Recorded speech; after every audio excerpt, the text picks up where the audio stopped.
Wat een prachtige dag, joh. Gewoon simmerwaar, simmerzinnen en simmerwillen. Ze mag het wel omschreeuwen. Maar het begon van de morgen nog met bewolking. En dan denk je, komt het wel goed? Nou, die zinnenkamer terug, ja, die bewolking wat tinner. En dan krijg je natuurlijk prachtige plaatsjes. En dan heb ik nog een beetje wien. En die wien, die speelt nog altijd een haatrol. Want die maakt het van het gevoel nog altijd wat frisser, omdat hij uit het noorden en het noordoosten komt. Wel, joen en vannacht. Een heldere nacht. Een heldere nacht met temperaturen om bij de 6 of de 7 graden heen. Ik denk op de eilanden en in de kustgebieden zijn 8 of 9 graden. En de wind komt uit het noorden, noordoosten. En die is zwak, maar in het kust- en waardgebied eerst nog matig. De wind houdt hem vannacht heel en dal. Morgen, het wordt een dag mooi op een nij zinnen. En ik denk zelfs vol op de simmerzinnen erbij. Want zo wil ik het wel nemen. Want die temperaturen zijn nog altijd prima. Zonnetje 18 graden in de kustgebieden.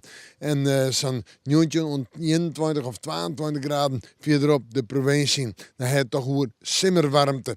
En de windmoon zwak of matig. Steeds maar meest matig. Wat eerst. Maar die kan in het kust- en waardgebied wel weer eens vrij krachtig worden.